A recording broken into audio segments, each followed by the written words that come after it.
All I wanted for Christmas this year was some good news coming out of Pakistan. And we got it. CBN News reports.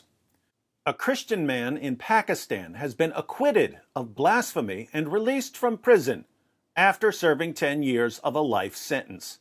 International Christian Concern, ICC, reports the Lahore High Court has acquitted Imran Ghafur Masih, a Christian sentenced to life in prison under Pakistan's blasphemy laws. According to Imran's family, they have moved into hiding following the acquittal due to potential threats from Islamic extremists. Whoa. The Christian's family members think that they're in danger from the religion of peace even after he's been acquitted? That's a little Islamophobic. The High Court reached its decision in Imran's case on December 15th and ordered him to be immediately released. The development came as a shock to Imran's family. It is a day of resurrection for us, Naveed Masih, Imran's brother, told ICC. God has heard our cry, and we are very thankful to him. It's a Christmas gift for us. And for everyone watching this video, my friend. Back in 2009, Imran was accused of blasphemy after he took advice from his Muslim neighbor about burning a book.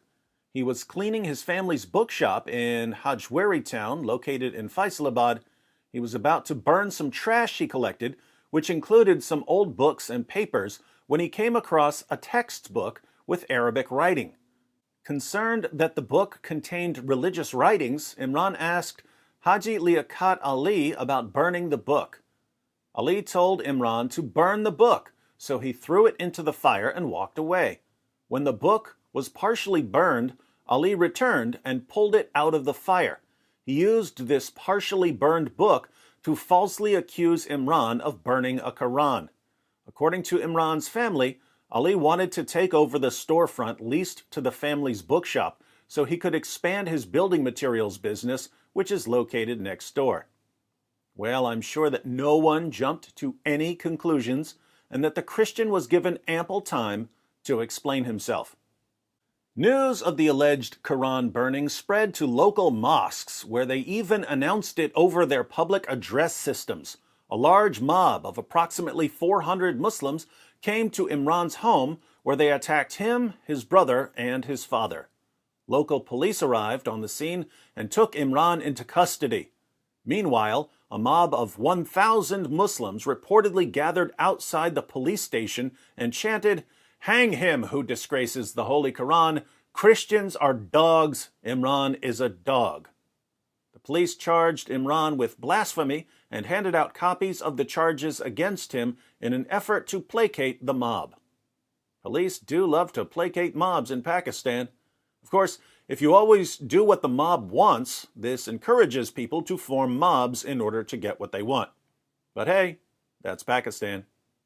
In January of 2010, the Sessions Court of Faisalabad sentenced Imran to life in prison and a fine of 100,000 rupees under Sections 295A and 295B of Pakistan's blasphemy laws. Over the next 10 years, Imran's case was appealed to the Lahore High Court, but was postponed nearly 70 times. According to Imran's lawyer, the appeal passed through the offices of at least 10 justices. In Pakistan, false accusations of blasphemy are common and often motivated by personal vendettas or religious hatred. Currently, at least 24 Christians are imprisoned on blasphemy charges in Pakistan. So here's how justice works in Pakistan.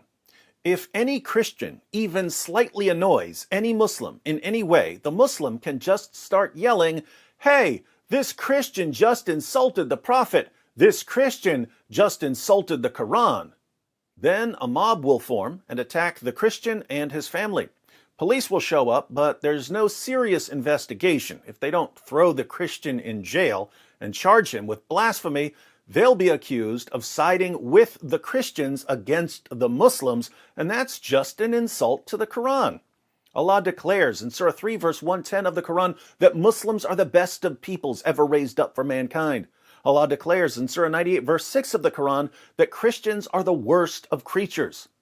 If a Muslim says that a Christian insulted Muhammad or the Quran, and the Christian says he didn't, whose side are you going to take?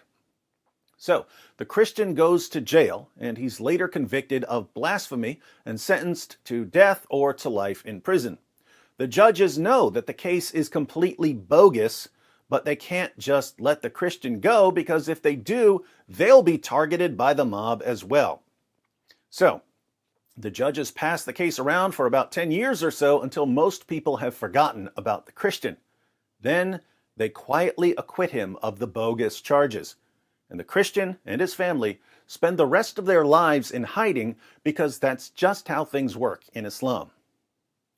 Let's pray that this persecuted Christian family can escape that Sharia-compliant hellhole we call Pakistan and get to an American or European nation that will protect them.